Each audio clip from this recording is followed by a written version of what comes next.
Olá, pessoal! E aí? Ansiosos para a terceira e última parte da entrevista com a Roberta Taralo? No episódio anterior, falamos sobre envelhecer no Brasil e os impactos da pandemia.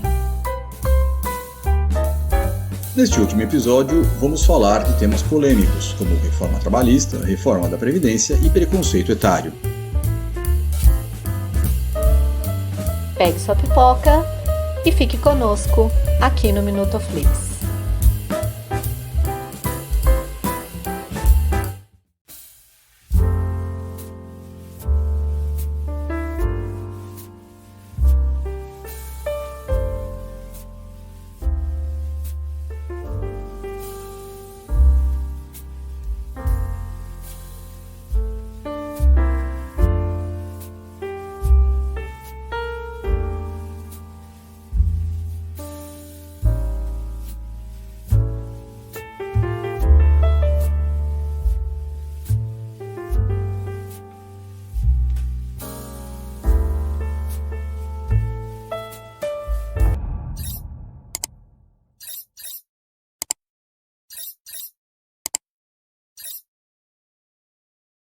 A idade mínima para se aposentar, né, passou para 62 anos para a mulher, 65 para o homem.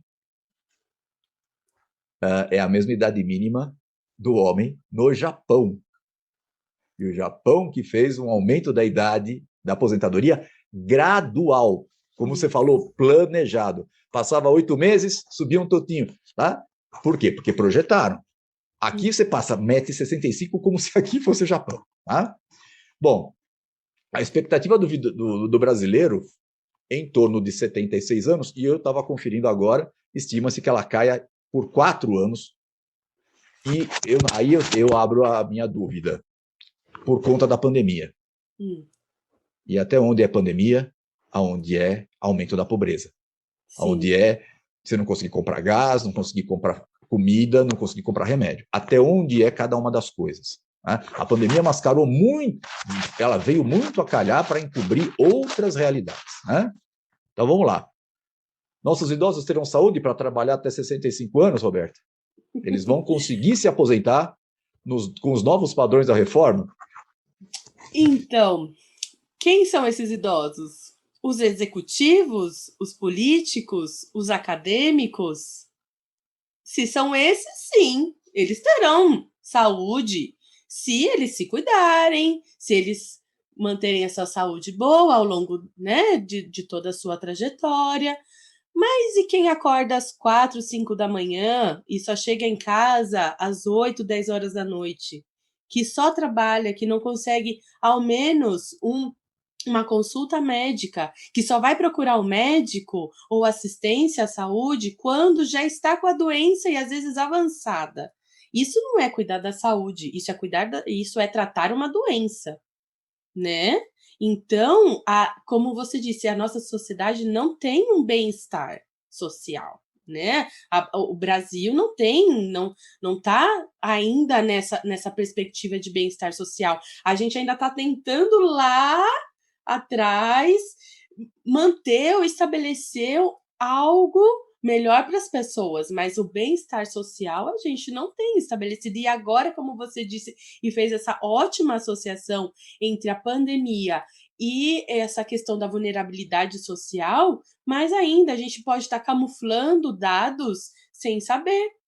E às vezes a gente só vai ver isso lá na frente, quando talvez nem estejamos mais aqui. Então, se estamos preparados, né, se teremos saúde com 65 anos, essa é a grande pergunta, né, ainda mais agora. Então, principalmente como profissional da saúde, eu digo isso, porque se a gente vai ter saúde lá para ter a Previdência Social aos 65 anos, talvez realmente não tenhamos saúde.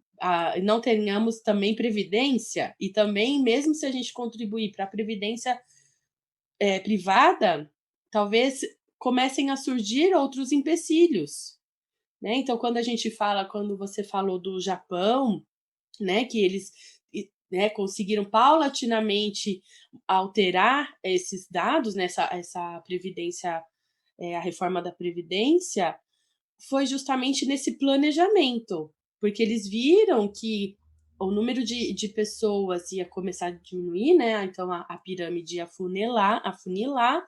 Então, como que vai ser? Como que essas pessoas irão ajudar os que já estão idosos? Esses idosos já contribuíram por sua vez.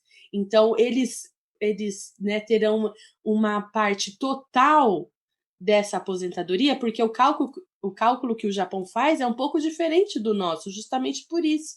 Então, lá eles têm duas questões. Então, eles têm tanto o público quanto o privado.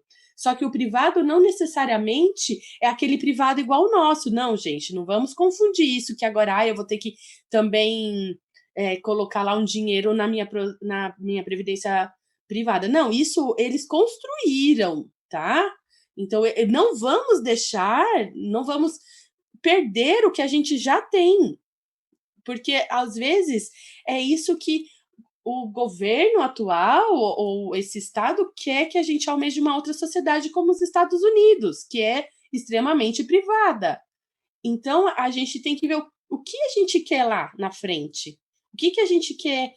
Qual a previdência que a gente quer? Porque o pessoal que tem 65 anos agora pode ser que se aposente, mas em 2050, quem tiver 65 anos talvez não se aposente. Só vai se aposentar com 90. Opa, mas espera aí. Aí a expectativa de vida é só até 70. Nossa, eu não me aposentei, eu morri 20 anos antes. E agora? Nossa, eu não viajei, eu não comi, eu não tenho nem uma casa, não tenho nem internet e também não tenho vida. Por quê? Por conta disso. Por conta de todo essa questão de educação, né? Bem-estar social. Então, realmente aqui é um apelo. Às vezes a gente tem que começar a apelar, né, para uma luta, como você disse, não uma luta de mãos, mas uma luta de pensamentos, uma discussão, uma abertura de conversa, né? Seja onde for, seja ali na esquina, com o pessoal da padaria. Eu lembro que na época, agora que desfocando um pouco, mas acho que é importante às vezes a gente pensar nessas coisas. Eu fui comprar um pão e a gente estava conversando sobre aluguel, que uma pessoa que tinha uma outra linha de pensamento falou: mas tem que, onde já se viu, tem que aumentar o aluguel mesmo. Aí eu entrei junto com a moça do pão e falei: nossa, mas quem pensa isso geralmente é quem já tem mais de uma casa. Quem não tem casa não vai ser a favor de aumentar o aluguel. Como que vai sobreviver? E assim também na Previdência. Você não vai, você já quase não está dando conta de ter, né, de se manter e ainda vai ter que pensar numa previdência privada. E essa previdência privada, quando você for retirar, será que vai ser o mesmo valor? Será que vai ter o mesmo benefício? Será que vai suprir a sua necessidade? Como que a gente vai estar de estabilidade?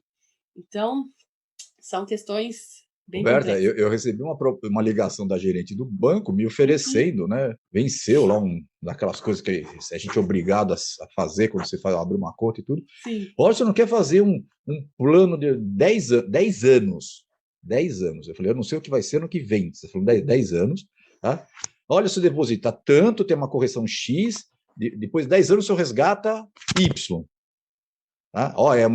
É uma previdência de uma investidora dos Estados Unidos, é mais garantida e tal. Tá bom.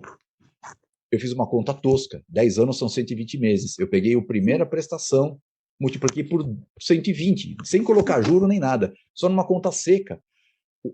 120 depósitos daquele valor ia dar quase 10 mil a mais da minha contribuição do que eles me prometem resgatar daqui a 10 anos. Aí eu respondi assim: quando você tiver algum produto, eles gostam disso, algum produto aceitável, você me manda. Porque eu, sem ser financista, numa conta rasa, tá, eu descobri que eu vou dar dinheiro para vocês. Então, quantas pessoas não são pegas nisso, com a ideia produzida, aí a construção diferente, constrói que o público é uma porcaria e o privado é que é bom. Certo? É um valor que a gente constrói. Aqui tudo que é o público é ruim. Então, você fez ensino público, tá? Então, o que eu ouço?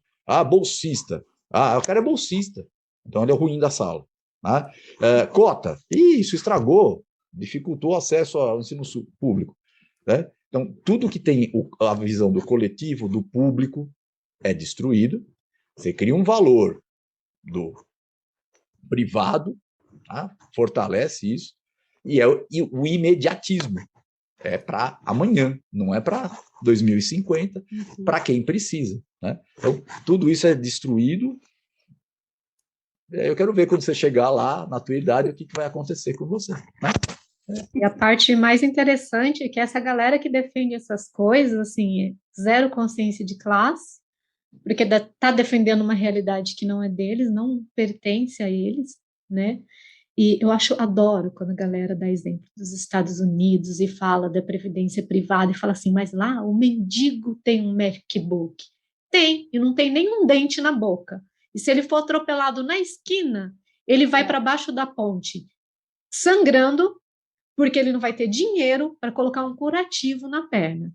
Né? E essa galera, ela não se liga disso. E aí eu já vou engatar a minha pergunta, que é sobre a reforma trabalhista, né? Que é esse combo da maldade que mandaram aí de uma vez só, que foi a reforma da Previdência, a reforma trabalhista, e de bônus veio a pandemia, que é aquela situação que já era ruim, ficou pior e se agravou ainda mais com a questão da pandemia. Mas eu me recordo que quando veio a reforma da trabalhista, a promessa era que ia criar 6 milhões, mais de 6 milhões de postos de trabalho. E o que ela trouxe? Salários menores, as pessoas trabalhando mais, né, e ganhando muito menos. E eu acho que isso também contribui para a nossa qualidade de vida, o nosso bem-estar despencar.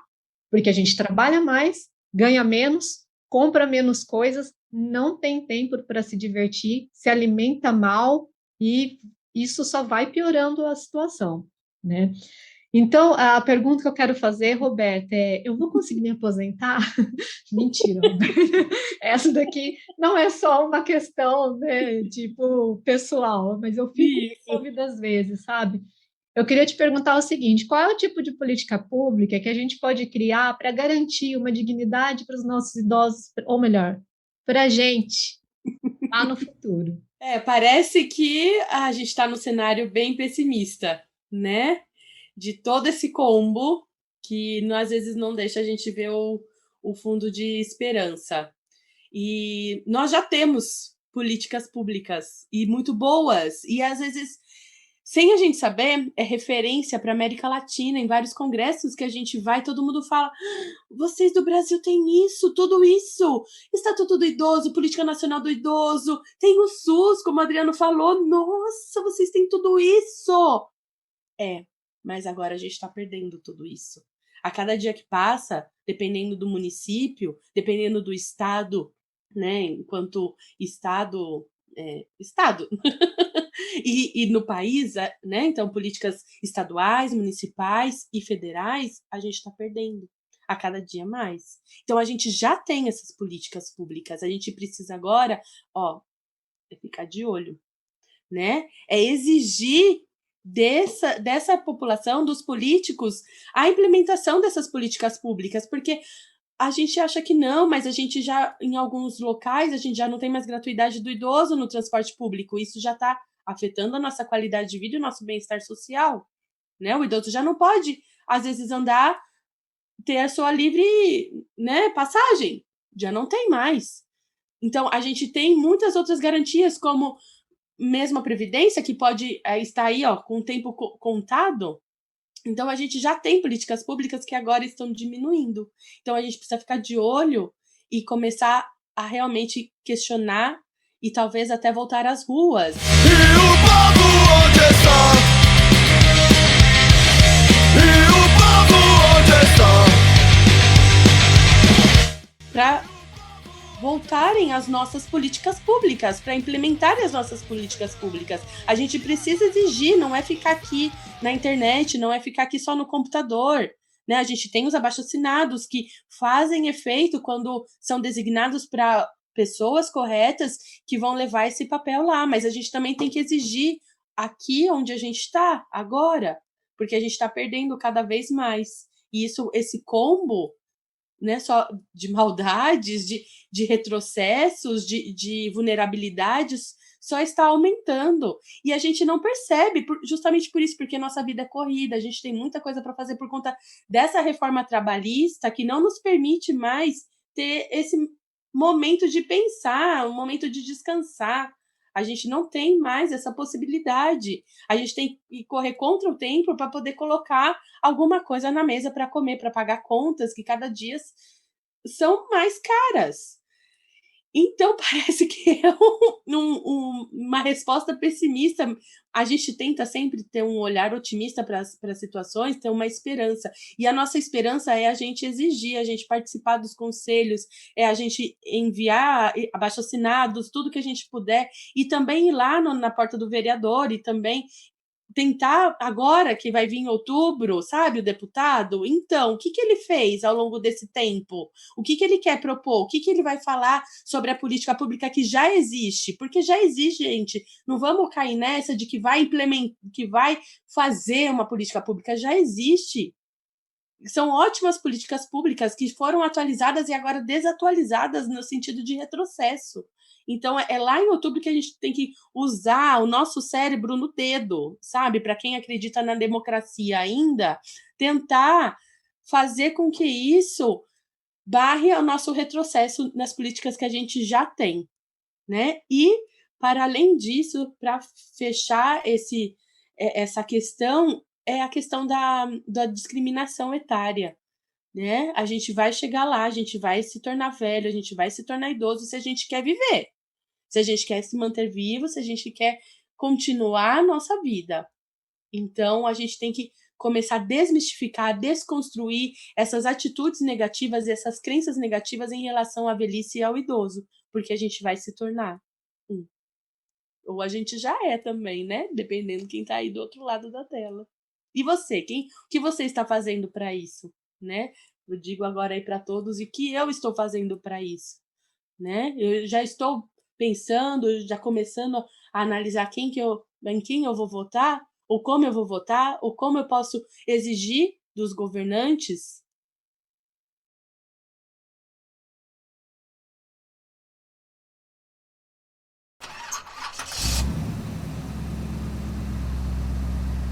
Então, essa pergunta é uma questão que eu acabei pensando, e você já tocou um pouco nesse ponto, sobre o etarismo, né, que é essa discriminação, essa população idosa em vários níveis, social, econômico, a gente já está falando isso um pouco, mas eu queria voltar essas reflexões do etarismo pensando nas mulheres, né, porque nos últimos anos esse tema ganhou um pouco mais de força, a gente está vendo um pouco mais de debate público acontecendo. O nível do debate a gente pode questionar, mas tem coisas acontecendo. Tem já uma questão de pensar sobre essa cobrança com relação à beleza, uso de filtros na internet. A gente já tem algumas produções do cinema, em séries de TV, que já estão tentando mostrar as pessoas idosas de uma forma diferente, uma representação mais positiva, né? Então, o que eu fiquei pensando nesse sentido, e agora a gente pensando especificamente nas mulheres, que eu acredito que são quem sofre o alvo maior desse etarismo, dessa discriminação, quais são os efeitos, né, desse etarismo na vida das mulheres e como que a gente pode combater de alguma forma essa discriminação? Certo, então, de fato, nós mulheres, né, vivemos mais, né, quando a gente pega lá a estatística, e sofremos mais discriminação também, né? São muitos padrões, né, de beleza, padrões de funções sociais que a gente tem que desempenhar né, nos nossos papéis sociais que a gente tem que executar. Então, dar visibilidade, né, a nós mulheres já é algo positivo, né, as mulheres do dia a dia. E quando a gente fala dos idosos, das idosas, né, isso também traz oportunidade para a gente refletir. Quando a gente fala sobre... Então, quando a gente tem lá nos filmes, né, séries, traz essa possibilidade. Então, isso é algo positivo que já nos ajuda a ver que existem idosas, que existem mulheres que envelhecem, independente do que elas querem seguir, né? E quando a gente começa a pensar na gente, a gente também tem que fazer essa reflexão, né? Que idosa que eu quero ser?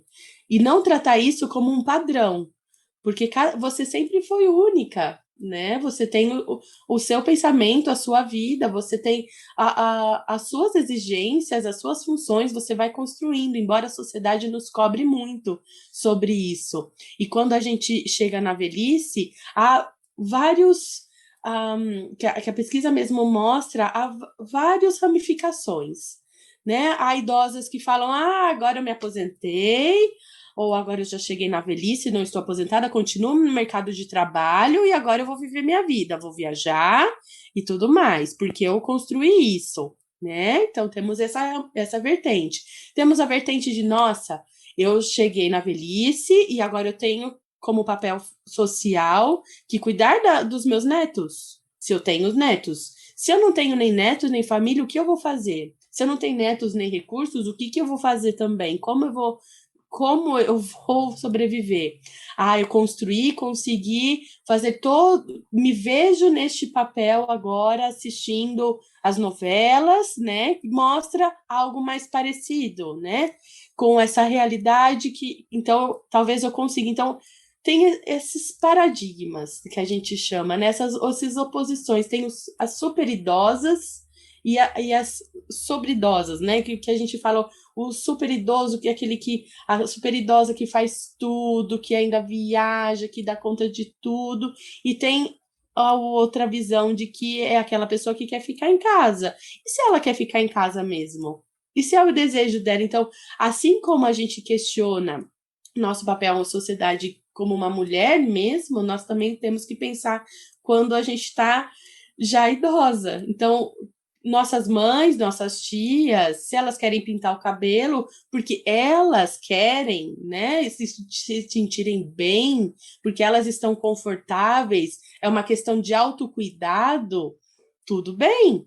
Mas se é uma questão de imposição, ela detesta, né, pintar o cabelo, detesta aquele cheiro de tinta, por que se submeter a isso?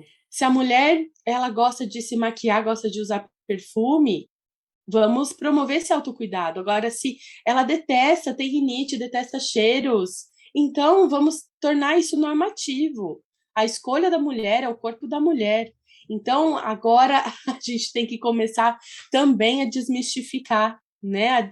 A colocar crenças, né, neutras, não supervalorizar, né? Supervalorizar nem desvalorizar, né? A gente tem que começar a criar essa linha que padrões de beleza é aquilo que a gente escolhe pra gente, que o que está na televisão é o ideal daquela pessoa que fez aquilo que nem necessariamente vai ser para mim.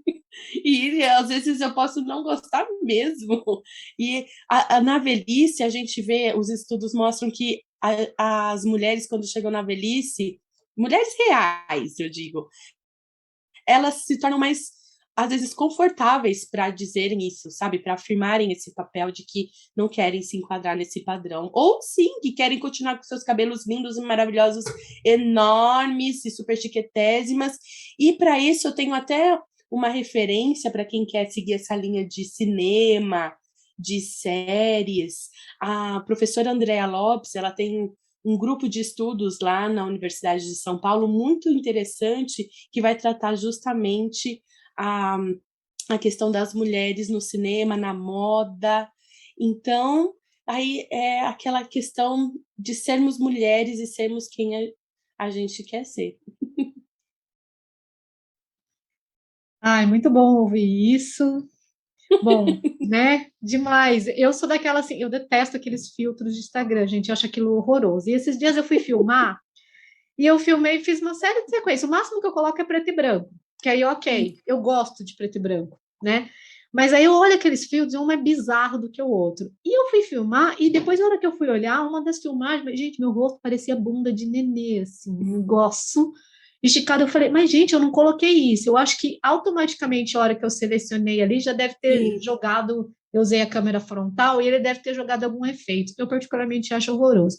Então, assim, o máximo que a gente faz, né, é jogar uma luz para dar uma iluminada, para não ficar muita sombra, porque já tem bigode chinês, já tem as papadinhas. Isso! Mas eu acho que são fases da vida, a gente tem que se assumir como a gente é em fase da vida. Assim como quando eu tinha 15 anos, eu não queria parecer que eu tinha 60, quando eu tiver 60, eu não vou querer parecer que eu tenho 15, entendeu? Eu tenho meus gostos no jeito de se vestir e tal. Eu acho que isso não mudou mesmo com a idade. Mas, assim, a Priscila de 15 anos atrás não existe mais, né? A de hoje ainda existe, mas daqui a 15 anos a gente vai ter outra Priscila e a vida segue. Fazer o quê? Isso, né? E não tem problema em ser vaidosa e também não tem problema em não ser vaidosa. E é assim que a gente tem que enfrentar a vida, né? E sempre tentar. Já vem essa questão que nós, como mulheres, quando a gente fala em feminismo, né? Isso também, a gente fala disso, né? De como a gente se aceita, o nosso corpo, e também como a gente se aceita quando a gente vai envelhecer. E tudo bem se a gente quiser usar trancinha quando a gente tiver com 60, 70, 80, 100 anos. Tudo bem se a gente quiser fazer uma tatuagem. E tudo bem se a gente também não quiser fazer. E tá tudo bem, né?